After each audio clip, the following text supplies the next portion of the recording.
Today on the Idiot's Guide, you know those days when the mirror feels like your worst critic, or when you're scrolling through social media and somehow everyone else is living their best life, but you. Today, we're diving into a topic that a lot of us have probably experienced, but don't always talk about. Social and self-influence on body image and how loneliness is often the result. It's okay. Like I said, we've all been there. The good news is we're gonna break it down, figure out a few reasons why we feel this way, and of course, offer some tips to help turn things around. So turn off that camera filter and let's get real. I'm your host, Adam Richardson, aka The Profit Hacker, and I'm joined by the man in charge, Mr. Joe Haslam. Welcome to the Idiot's Guide.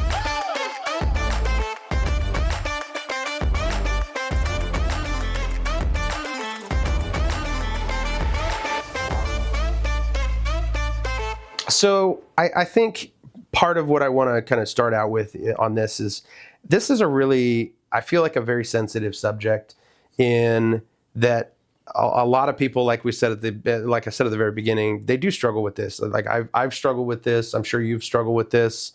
And I don't want to come across as insensitive in that sense. And so, like trying to bring a subject for the Idiot's Guide to cover that is also aware of how sensitive of a subject this is, it was important. And the fact that it hits home is there's things that we're going to cover today that are things that are personally challenging me to this moment. And so, it is real, it's tangible. And, I don't want to discount that or diminish that in how we go forward in this subject. And I think, to go along with that is, we can't just ignore these kinds of subjects just because they're hard to talk about. Yeah. And we may say the wrong thing because, we're recording this, but these are our, live opinions. But and we may even share something that maybe not our opinion, but afterwards we're like, I probably shouldn't have said that, or maybe should have said that differently or anything like that. But realistically, that's what editing is for. Well, not only that, but that's what the Idiot's Guide is all about, because it's true. None of us are perfect. Most everything I keep in, but sometimes I'll say something or you'll say something that is either extremely boring or extremely offensive. And well, and when we're out in the real world, our conversations, there are going to be times where we say something like, I probably shouldn't have said that, but you said it anyway, because you realize afterward. But to shy away from sensitive subjects because you're afraid of how someone might take it, I think is not the best way to address things. It is best to be open and honest about things people face. Yeah. And really, that's what the Idiot's Guide is all about. We're going to talk about things that people on the street really talk about. And we don't want to shy away from those things. So for me, one of the things I think that connects this is I am a larger human being, and in some cases intimidatingly larger. And what you've complimented me, tried to bring some positivity into that by calling me Hollywood fat, which in an earlier episode we do talk about. But, I try to describe that to other people and they're like, that's a nice backhanded compliment, Okay, for those of you watching, now that we're in a bigger area, you can see what I'm talking about when I talk about Hollywood fat. Okay, I am not Hollywood fat. Go and look. Do a search for heavyset people in Hollywood. I'm talking like, what's their names? Drew Carey, Melissa McCarthy. Look up. There's lots of. I don't know. I can't think of all of them, but there's a big difference. So if you see me, I'm going to kind of, make sure I stay in. Now you're off frame. This right here. This is not Hollywood fat. Woohoo! Look at that blubber fly. I suffer from no acetol syndrome. And so I don't have that back area. Yeah. I have the front.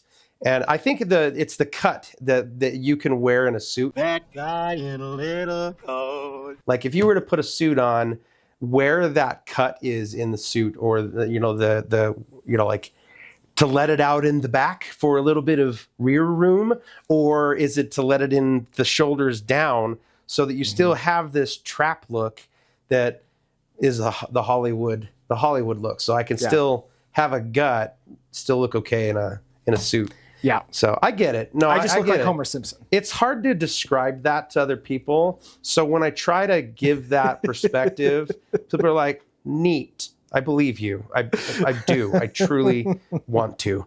But the point of it was just the fact that, you know, I was asked by somebody the other day how long I have, you know, has my weight been a challenge? Has it been something that I've had to be very attentive on, like being on diets? And it's talking like it's talking about some of those like lifestyle of, you know, constantly trying to find a good diet, and there are thousands of them that are terrible for you, and they're, you know, constantly seeking ways to improve it. Not a fast track, but just a good, healthy approach about this, and always coming up short and feeling for myself this roller coaster of success, fail, you know? And no matter what I did, it was always a roller coaster.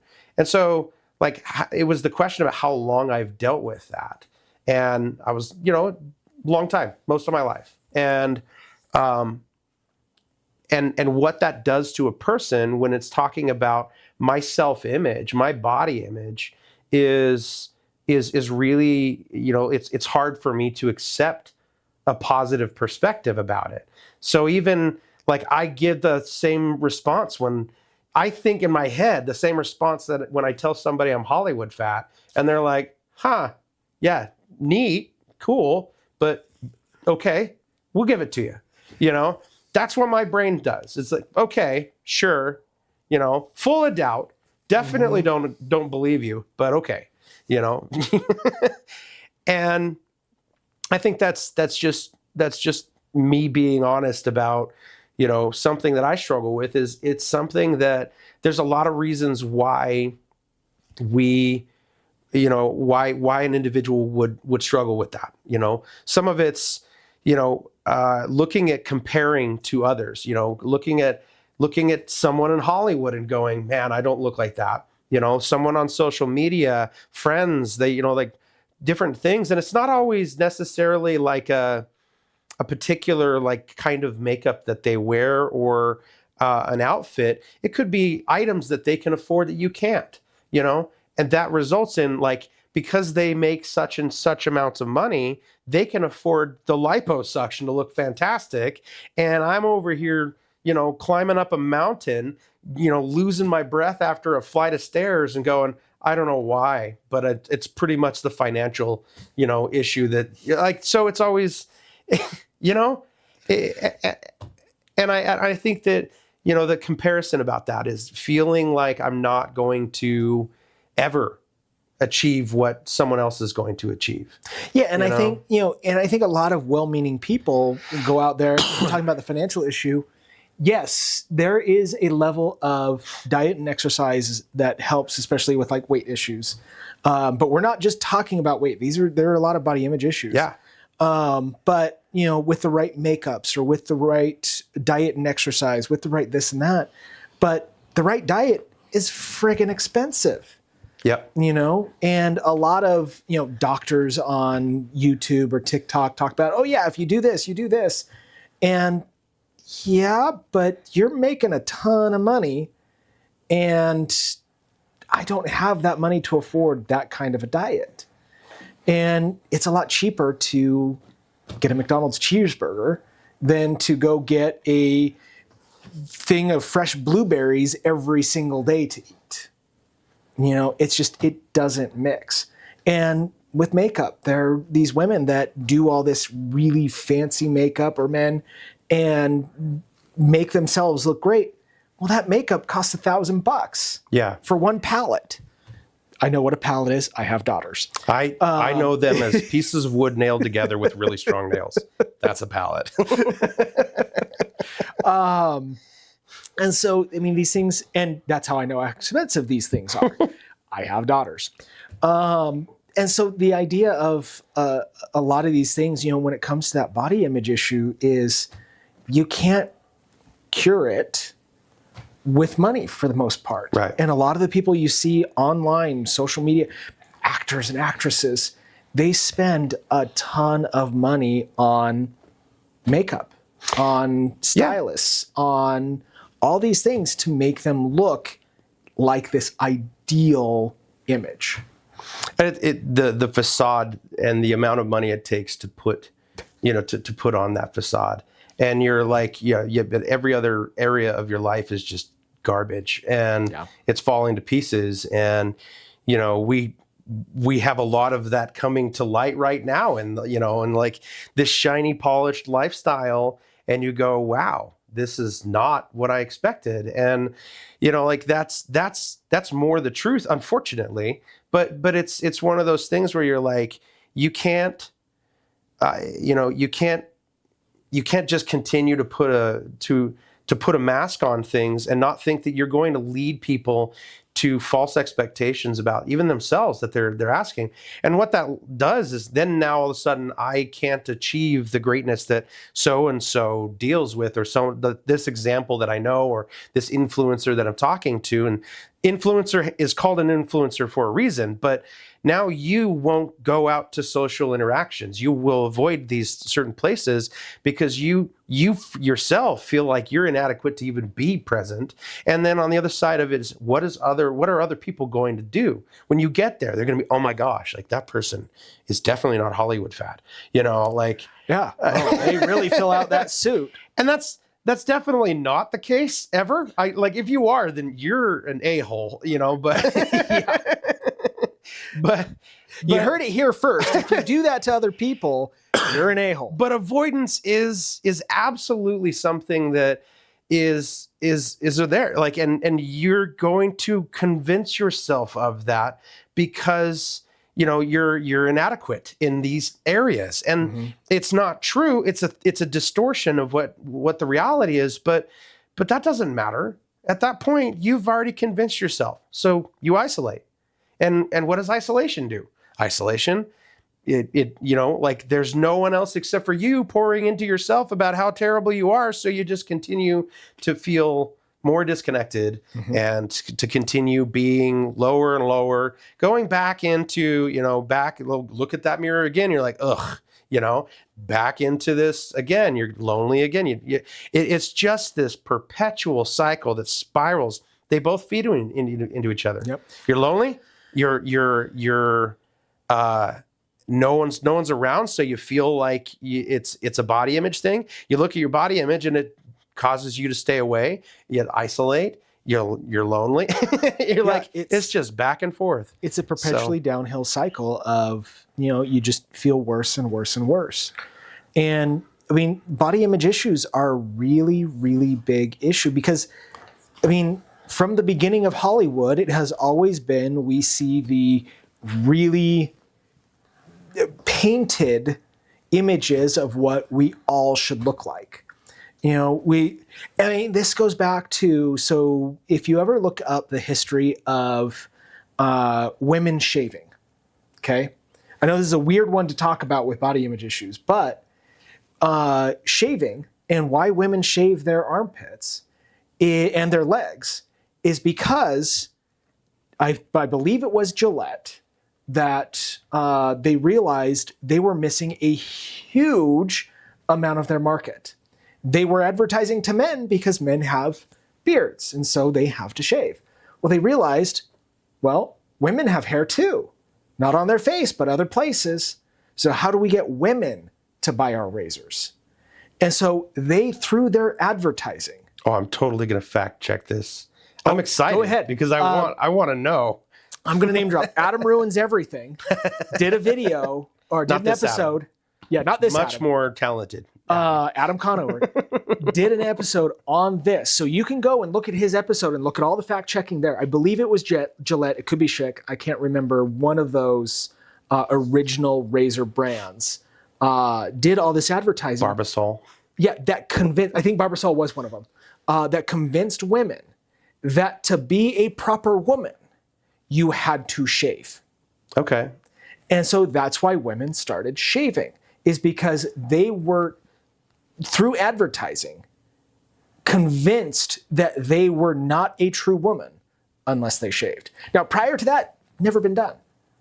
Which is crazy because, like, you think about now, it's really odd if you don't, you know? Like, there's some social accepting that's occurred in the last probably 10 years. Yeah, we're fighting against that advertising that was originally. But the reality is like it's still like an awkward situation. It's become normal because it's been there for over 100 years. Multiple generations have been part of this perpetuation of an advertising gimmick. Yeah, you like a dude puts on shorts and it's okay. A girl puts on shorts and, you know, she's like a gorilla, you know? Right. You're like, oh my goodness. That's exactly it. And that is viral marketing. I shouldn't be judgmental. That's rude. I am one of those a-holes. Yes, that's what that means. But we see the same thing with Hollywood and with this idea of body image, is that we have to be a certain way in order to be properly accepted. Even men have the same thing. Now, it is a whole lot worse for women. I am not diminishing the effect that this has on women by talking about the effect this has on men, but a lot of men feel like they can't talk about this because it's not manly to talk about body image issues. That's a woman's issue, which in and of itself is a whole problem to think of this as only a women's issue. But I'm going real meta here with all the backs and forths. I'm lost. But men have the same problem. I think I got it, but start over at the beginning. Okay. That way, just kidding. No. Okay. But this is a men's issue too, in that men have to present a certain way. If you are over a certain age, perfectly fine to be losing your hair and to be bald. Yeah. But you have to be completely bald. If you are balding, that's a bad image. If you're bald, you're distinguished if you're over a certain age. If you're bald at a young age, you're kind of awkward. If you don't have the six-pack abs with the nice obliques, you don't have that right image, you're lazy. I have an 18-pack. There you go. You're not a real man unless you've actually got that. Yeah. You know, there are a lot of these images, and now it's starting even with beards, is that if you don't have a beard, you're not a manly man. Manly men have beards. And so if you want to be presented as a manly man, you have to have a beard. Well, I know a lot of people who have particularly red or blonde hair that there's no way they're growing a beard. And if they do, it looks like they're about to be a creeper. Yeah, there's a reason why they have the word now beard envy, because that exact reason. And so it's this body image issue. And I even just did it again myself by saying that people who have awkward looking beards look like creepers. Yeah. And that's a body image issue.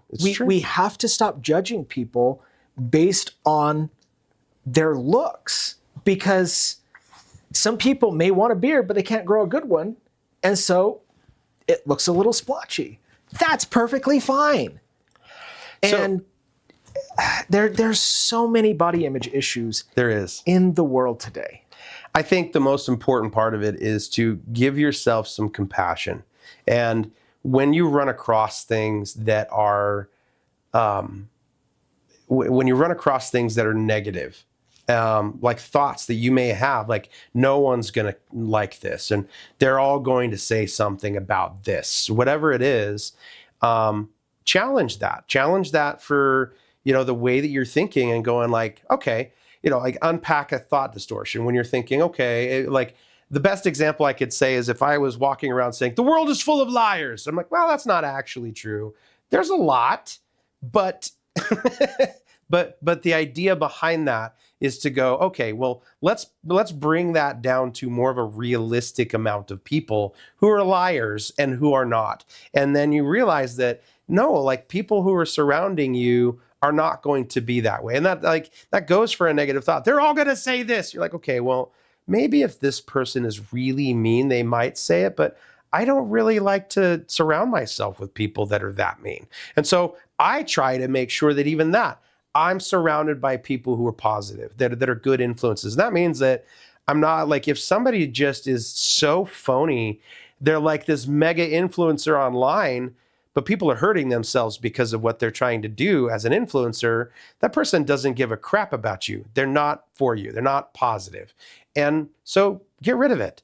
Whether that's social media or whether that's a friendship that you have, that you're like, that person is, off in their own world and they're not a true friend. So it's something, look at who you're surrounded by and surround yourself by those positive influences. And then the other one is, look, if it's truly something where this is an ongoing struggle, there are individuals, there are therapists and counselors out there that can help with those, the thoughts that you may have, the perceptions that you may have, and different things that are just services that are out there to be able to aid in helping have a better perspective about yourself or your body image, and also any other negative thought patterns that you may be struggling with.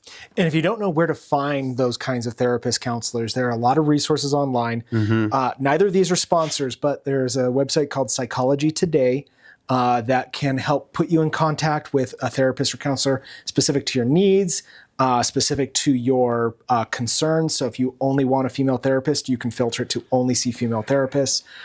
You can put it to certain price ranges that you're able to afford, insurance, all those kinds of things. So Psychology Today, if you're having a hard time finding them, again, they are not a sponsor, just someone that I always recommend to people if they're looking for a therapist, because it can be hard to find a therapist. Also, again, I'm going to talk about these guys. Whatever the issues are with their internal company, any port in a storm, BetterHelp. BetterHelp.com. Again, not a sponsor, but these are companies. We're dealing with serious issues here when we're talking about mental health. We've been talking about mental health for a while. Go and find someone to help you out with it. They are there to help you. All of these therapists are there. That's why these resources exist, is to help you find someone to help you through the hard times. So if you're enjoying the content and you like hanging out with us, we like you, and we're asking you, don't forget to subscribe. Join our awesome community. It's quick, it's easy, and you'll never miss out on the latest videos. Hit that subscribe button now, and let's grow together. The other part about hitting that like and subscribe button is you're not alone. Loneliness is a real big challenge. It is. So I don't mean that jokingly, but you're part of a community in that aspect of this, is we want to welcome you in. It's a growing community, so it's definitely there. But loneliness is a very serious issue. And one that, when you're talking about body image, it's like we said, it perpetuates that loneliness. You're choosing to be, to kind of remove yourself from particular environments, or, you feel, at the same time, you feel left out. Well, sometimes you're subjecting yourself to that. So it's hard because, you're afraid to go out. You're afraid because of whatever reason, a judgment reason or a self-perception reason. So you isolate and you stay away from those. So now you're not included. You have that FOMO that happens, fear of missing out. Maybe you're trying to explain what's going on, how you're feeling, and you're not really you feel like you're not really understood in those kind of conversations. People don't get what you're going through in that. And so there's kind of a disconnect from the events and things that are around.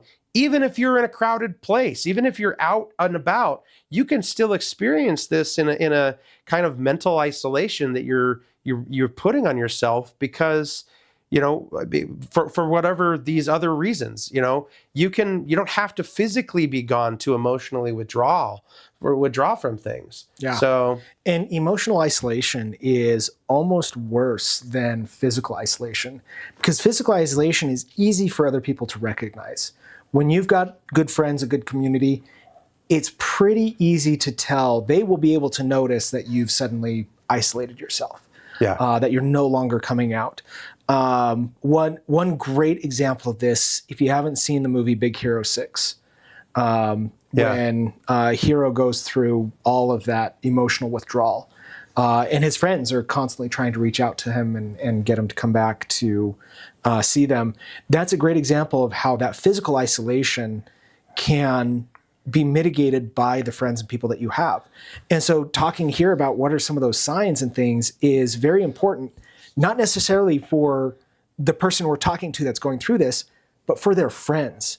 If you've got friends that you see these signs that people seem to be walking away from things or leaving the environments they were in, take note and step up and say, is everything okay?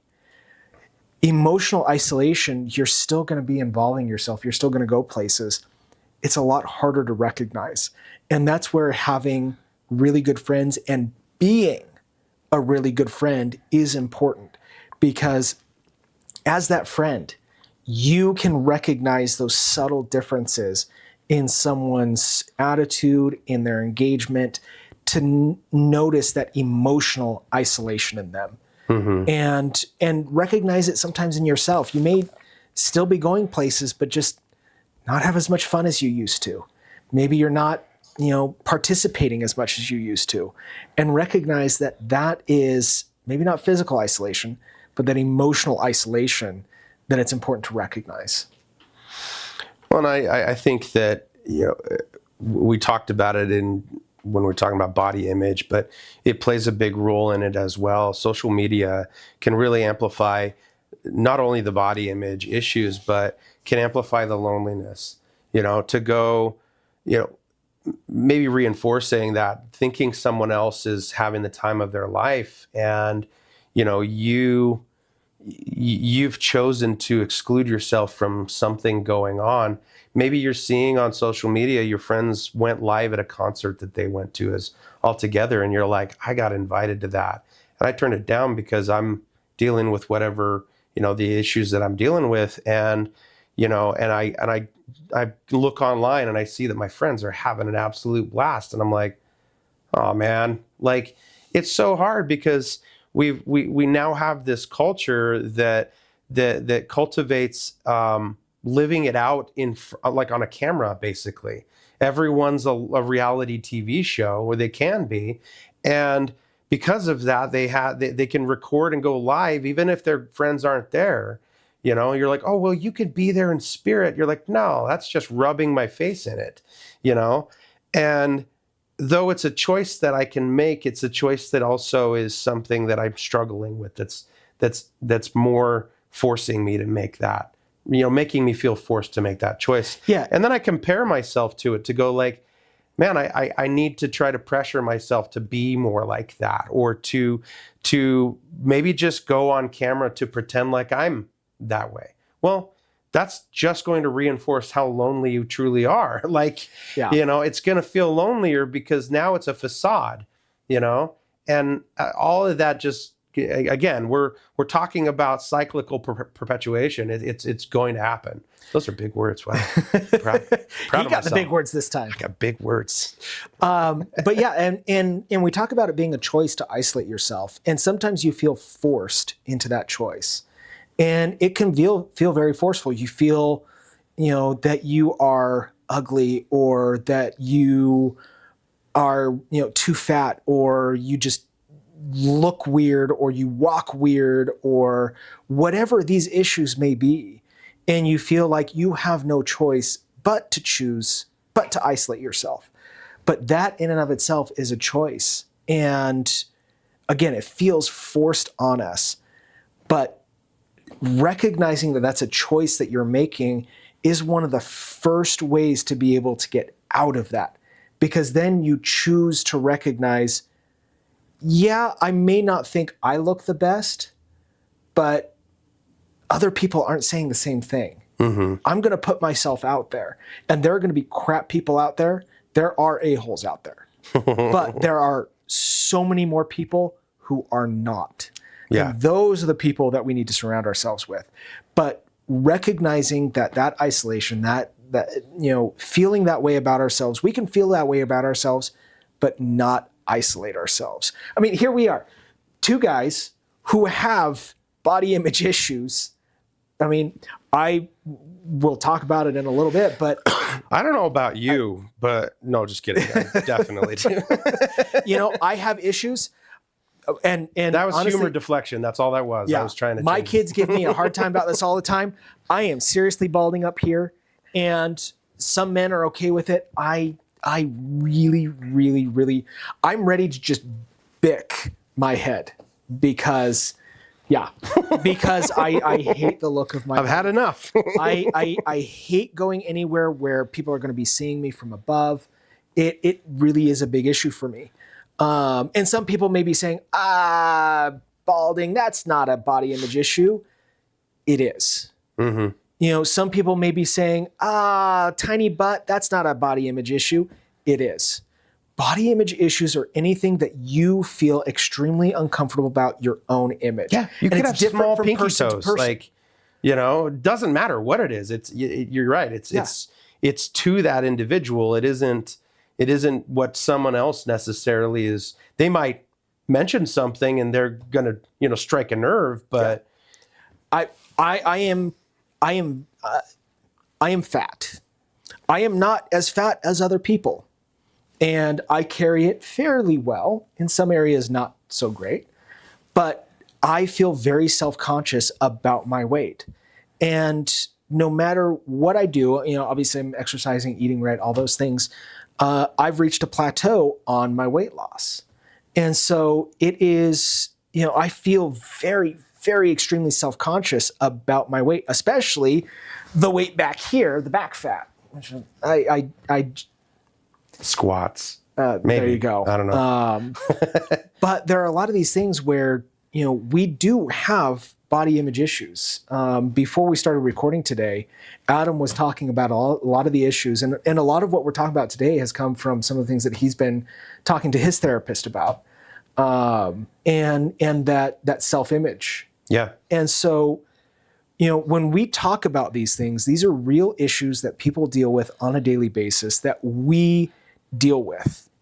And, you know, we recognize the hardships that come from this, the isolation, the feelings of shame, all those things that come from body image issues.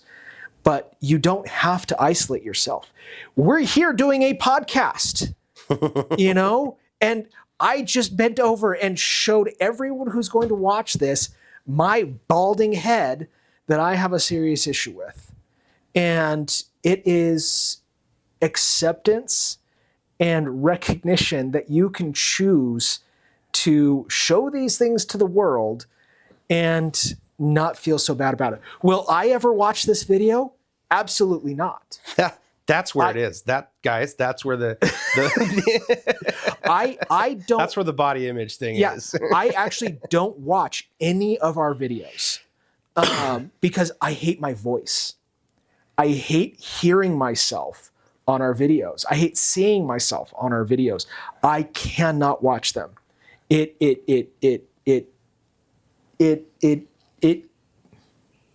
is too hard for me to watch our own videos. That's the level of body image issues.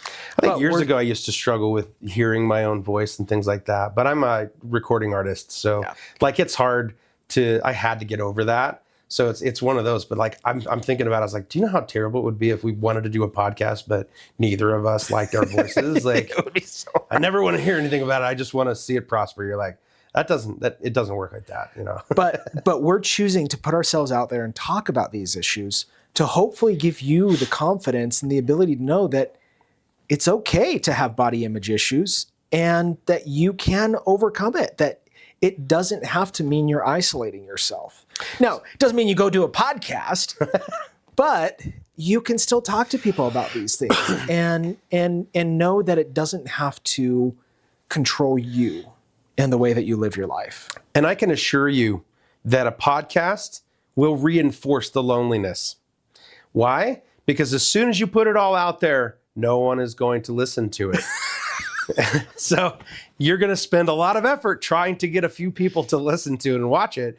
And that reinforces how lonely that is. So you can sit in a box and stare at a camera and talk to it until you're blue in the face. You can be the only one there, do all the production, put it onto a YouTube channel, and you're still by yourself. So it like to answer that, don't do a podcast. Here are some ideas though. engage or identify ways of meaningful connections, to make meaningful connections, whether that's reaching out by phone, face-to-face interactions with people, those sorts of things. I would even say, like, if you have neighbors, you live in a neighborhood, and get some cookies some Toll House cookies from the store and take it to your neighbor on a plate and be like, hey, look, I made some cookies. Whatever it is, find some of those ways. Here in our community, one of the things that is interesting is if you are walking down the street or out in front of, your house where you live and cars are going by, if you wave, everyone will wave at you. I think it's part of the culture that's here. But Joe doesn't wave at anyone, though, so it's not his thing. I'm a Californian. But here in Utah, like, people will go out of their way to wave at you, even if they're like super intense. They're like lifting a tractor tire, and they'll be like, hold on, I'm going to hold it with my shoulder so I can wave at this person. I'm like, why? That's not necessary. I know you're good. But just that like a little bit of a connection there, like, starts with that. And then, like, your friends, if you have somebody on your phone that maybe you can send a text message to, hey, thinking of you, those kind of things. Or if it's really you're craving that immediately, call someone and just keep calling people that you know until someone answers and says, hey, got a sec? I just want to check in, see how you're doing. Those are things that will naturally lift up those spirits. In the effort of doing so. And, once you do get that connection with somebody, it's just a good, that's that person, human, meaningful connection.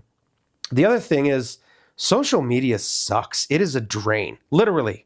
And it will drain all of the conceptions about what you think you are all misled.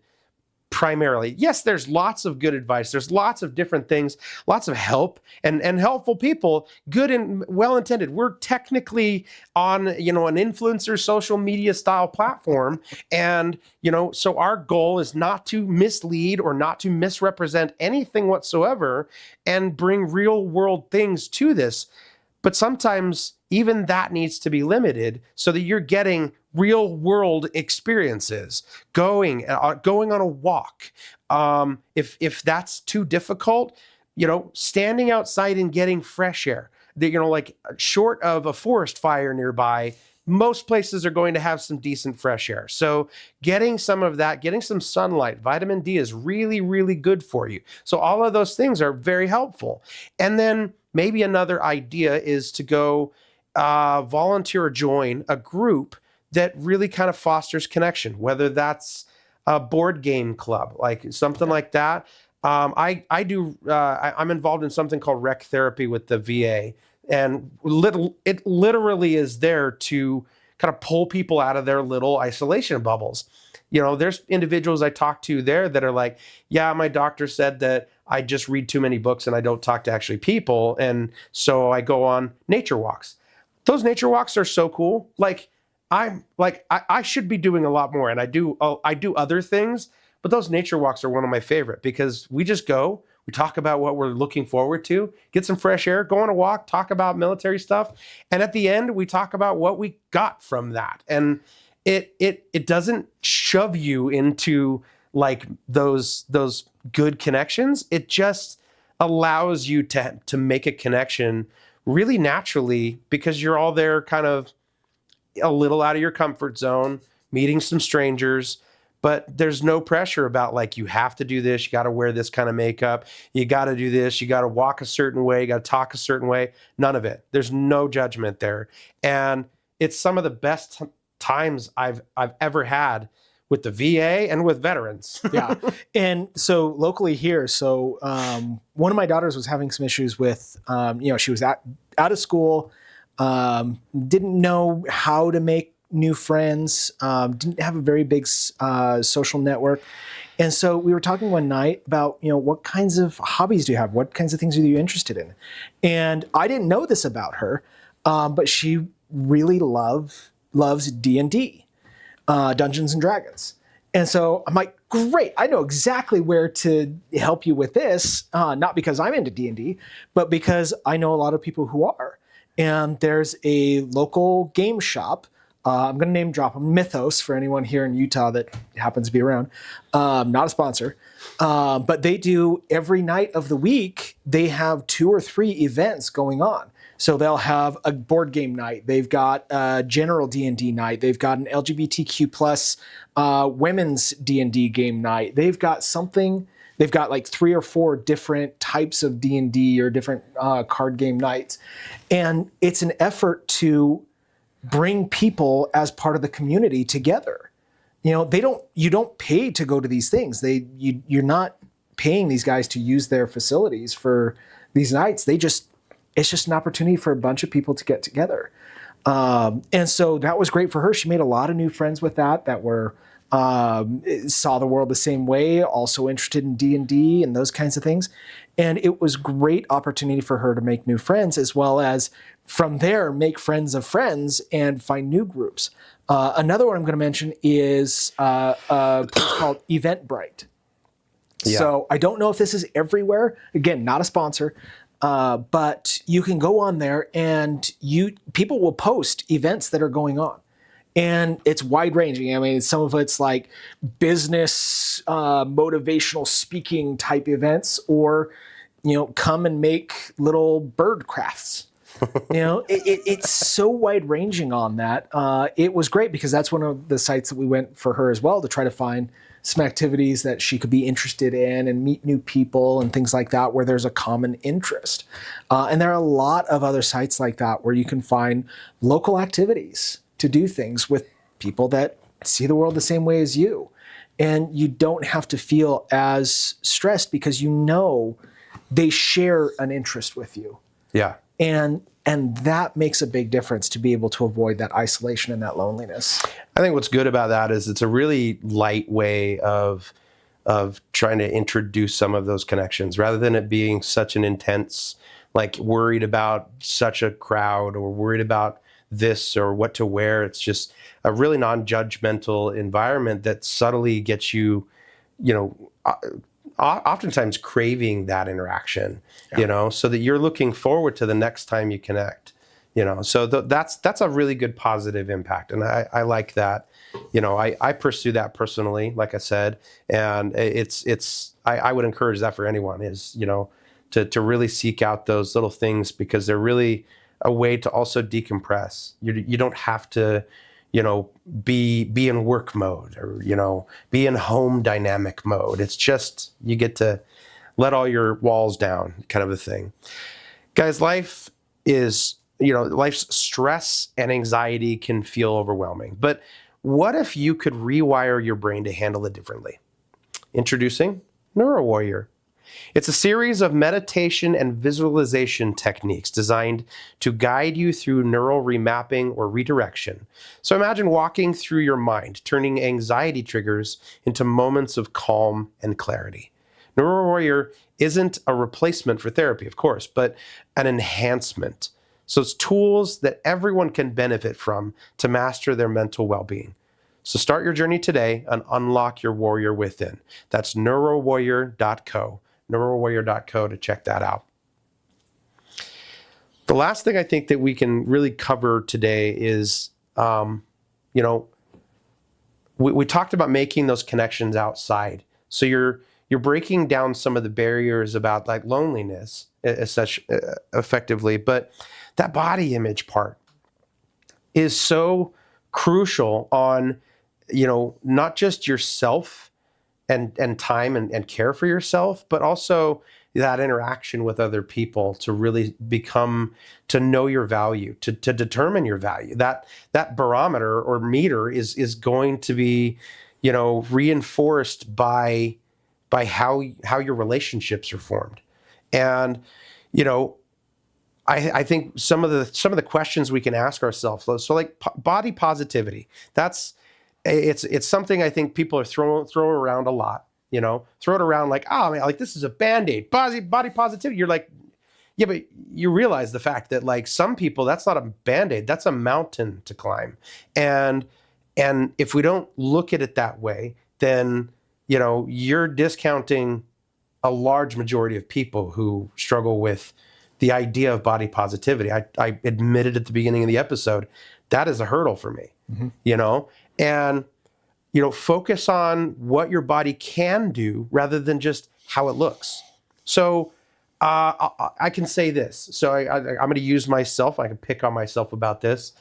I am big, and, you know, and I'm usually told I am big, okay, by people who are scared of me when I stand up. So oftentimes I try to have really serious conversations sitting. Why? Because at least I can neutralize that. My voice carries, so that's the other scary part. But as far as this, it's like, okay, that also means that I'm strong. That means that when it comes to needing to take care of something, I have the strength behind that to protect. So I do security. If something happens, I don't run away from an issue. I run into it. Why? Because I know I can take a punch in the face that I just recently got punched by a little football player. You know, it was my fault, but, you know, accidental. His hand came and smacked me in the face, and he had a helmet on and I did not. So, but I can take that. It's not something that's just going to knock me over. It's not something that's going to be so strength wise for me is something I can say positive. I am strong. And because of that, I can also be brave in scary things, you know?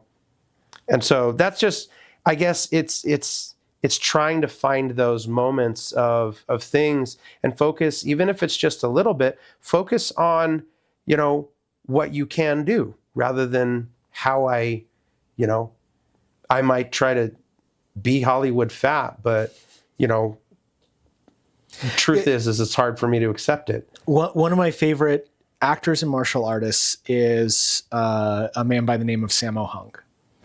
And if you look up Sammo Hung, he is a very, very large man. He had an illness, I think in his teens or early 20s, that caused him to put on a serious amount of weight. But that never stopped him from being a phenomenal martial artist. Most of the times we think of martial artists, we think of Jackie Chan or Bruce Lee, these really skinny, fast-moving individuals. Yeah. But Sammo Hung, very, very big guy. Very big guy. And he can move just as fast and just as well as anyone else. And his weight, no matter how much of an martial artist he was, I mean, you can imagine, those of you who know martial arts know how much practice goes into this, that he couldn't lose the weight. And he was just as effective as anyone else. So I trained jiu-jitsu, and one of the people that I wasn't compared to him, but they used him as an example because I thought was like, I got to lose weight. I got to be better at this, like, because my weight against all these other people, I'm just going to hurt them. So I oftentimes when I'm training, I'm self-conscious of that. Again, body image, you know, so, but that means that I'm usually propping myself with one of my arms or legs or something. So I'm offsetting the weight that I do have so that I don't crush my opponent, okay? Which makes them have an advantage because I have one less, you know, arm or leg or whatever, and because I'm trying to offset my weight. It also reduces my form so that my technique is bad. It's wrong. Why? Because it's not the full force of what I can do. And so I'm always compensating. That's not a good technique. Well, this other guy in this, I was referred to in jiu-jitsu, his name is Big Mac. I can't remember his actual name. He's a Brazilian jiu-jitsu fighter from Brazil. And this dude is massive, probably well over 500 pounds. And he is a like 4 or 5 stripe white belt or black belt. Okay. So to get to black belt, you know, like there's a reason why they say jiu-jitsu is for everyone, because it literally is for everyone. There's no limitation to it in the sense, like obviously martial arts, generally speaking, yeah, if you know how to practice the techniques within that particular modality, I guess that's the best way I could say it, or art form, then that's a big becoming a master to that is part of that trade, and it's not weight limit. It's not bound by physical. I mean, there are black belts who don't have particular parts of their body, and they're like, I wouldn't want to go up against them. They would whoop me. Yeah. So, I mean, like that's one of the things. It's just kind of looking at it and going, well, what do I have?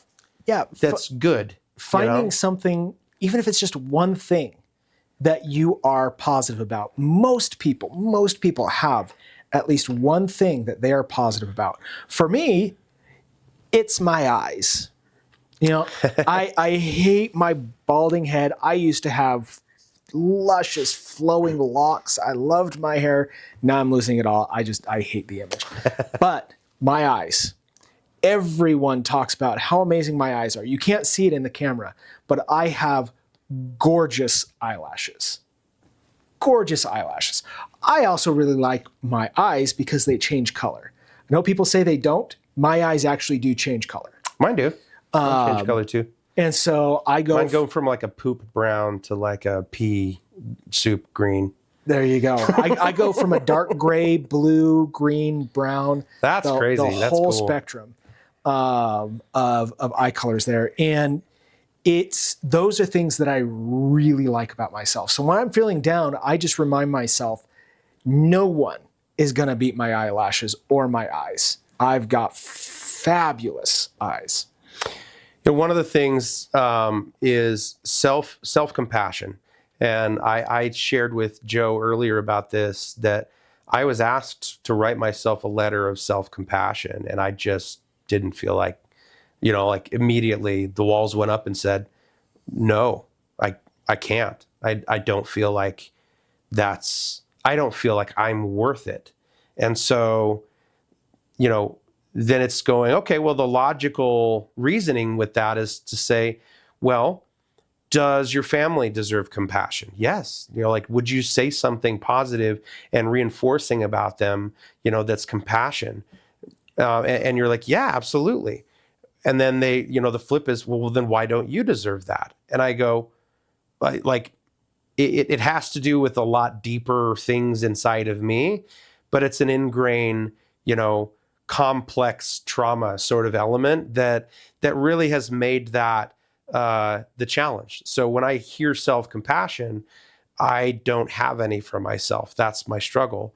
So, in talking to my therapist, is one of the conversations I had is, well, then let's start with rationing that. So, if I was to write 10 things about another person, whether it's your friends, your family, kids, whoever it is, people who are around you that you value, write 10 things. But before you get to the last one, write one thing about you. So that's 10%. That's rationing that self-compassion letter. Then the next time you write 10 things, write 2 about you, and so on and so forth. You're kind of ranking this up so that you're getting a moment. It's not this, I don't want a whole page. Me, the thought of a letter is just absolutely terrifying. Going like, dear me, you are, and then it's all downhill from there, Yeah. And so I can't do it. But I think that I can if I'm going to talk good things about my friends, the people that I love, that I care about, and then I'm going to sprinkle in something positive about myself. And then the next time I'm going to sprinkle in a little bit more, and so on and so forth. You're just kind of incrementally building that up so that you identify then, and even there, that is awesome, positive self-compassion right there. Yeah, and just know, you're not alone. Here we are, 2 heavy guys sitting on the internet doing a podcast, hopefully reaching someone, our one viewer, our one listener, that, I mean, a few. Might be relatives, but yeah. But just know that, you can talk about this kind of stuff. You can bring this stuff up, and there is something that you can be positive about. Doesn't matter if it's your eyes, doesn't matter if it's your hair, if you hate everything else about yourself, but you really like the way that your fingernails look. That is what you need to latch onto. That's yours. That is you. No one can take away how you feel about your fingernails. You've got the best fingernails of anyone you've ever seen. That's what you've got. Doesn't matter what it is. I can't wait to edit this. Does not matter. You find that one thing that you are so proud about yourself. You could hate everything else about you. Find that one thing, and no one can take that away from you. And the more that you think about those positives and recognize that you have something that you're proud of, you'll find something else. Just like Adam was talking about, where at first, just write one thing. And then the next time, it's two things. You will find more and more and more about those. And as you share this with others, which is the next one, building those supportive networks, building those groups of people where they are supporting you. As you share this with them, they will in turn support you in that. And if they don't, kick them to the curb. Yeah, they're not part of that community. Yeah, they're a-holes. Yeah. We're going to come up with a shirt with. There's a whole other community for that. We've got scammers or skid marks shirts, so now we're going to do something with with a-holes there. Why do we go that? A-holes aren't friends. There you go. We'll find something, but kick them to the curb, because there are so many people in this world that are positive people, are good people, and they're not going to treat you that way. A lot of times we get really unlucky and we find all the negative people in the world, and we stop looking for new people to connect with because we just think everyone's going to be like that, because everyone has been. But let me tell you that no matter how many times you find bad people in the world who are just negative and rotten, you will find good and positive people that support you and look out for you and will build upon your positive view of your fingernails. So sometimes you can't avoid it. Sometimes negativity or negative individuals might be something that's surrounding. Maybe you work in a workplace that somebody's that way. Or maybe you have a family member that you really, I would say this, even if you have a family member or a friendship and they're just kind of negative, they're not terrible. They're not a-hole level, okay? Those are grade A, Grade A-holes. But you have somebody who's just come on, man. You like them, but I would say poison them with positivity, just sprinkle it that the word kill them with kindness sort of thing. Just do that and help that diffuse the idea that this person has any power in that. But honestly, at the same time, is having some clear boundaries to go look, if you're this negative, I can handle it. But if you're this negative, we're not friends. We're not associating. I don't want you. And if that's a work environment that just creates that too much, maybe that's not the work environment for you. Those are important things to consider in the sense of, setting some appropriate boundaries for yourself so that this is as far as I can take it. I can, kill this person with kindness in, this negative person or whatever it is. But the reason why is because we don't want those negative individuals or negative situations to be something that reinforces that harmful body image issue and any of those ideals. That's something that is going to kind of push you backwards. And we're talking about things that we want to move forward with this, finding things that bring joy and, doing things that just kind of bring a smile to your face, that bring that positive, surrounding yourself by positive people. And honestly, I sound like a life coach and I'm doing a seminar, but that's the truth. It's really a simple recipe when it comes down to seeking out some great environments where you're going to realize most of these people will reciprocate. They're going to return that positivity right back to you. So, in summary, body image and loneliness, they're common. It happens. there's a lot of things that influence negatively towards that.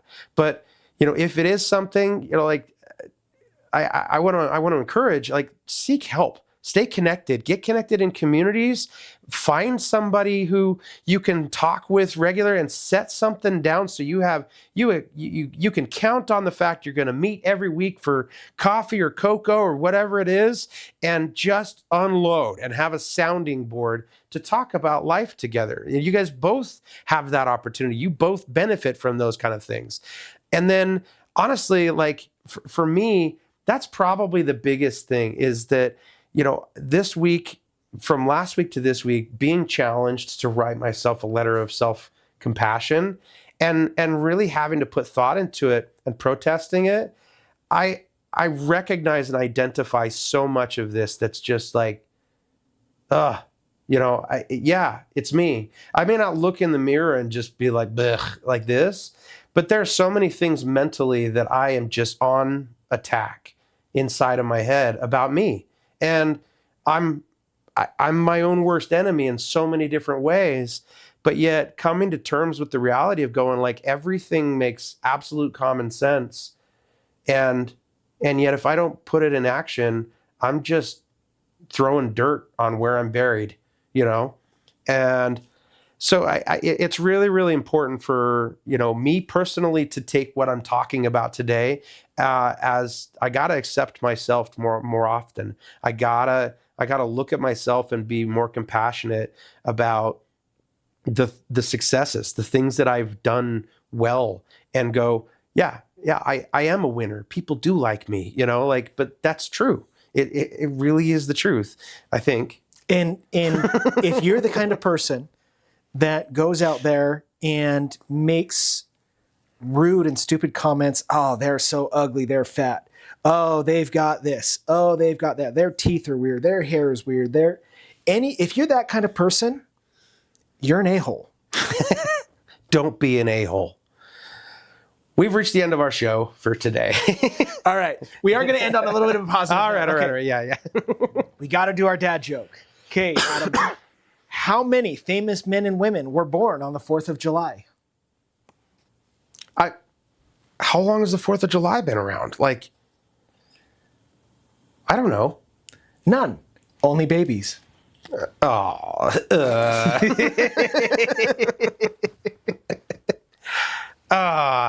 Terrible. Thanks for listening. Thanks for watching. Don't forget to like and subscribe to our channel and leave us a comment or two. And let us know what you think. Life's too short, so keep laughing and learning. And remember, idiots have way more fun. Check your shoes.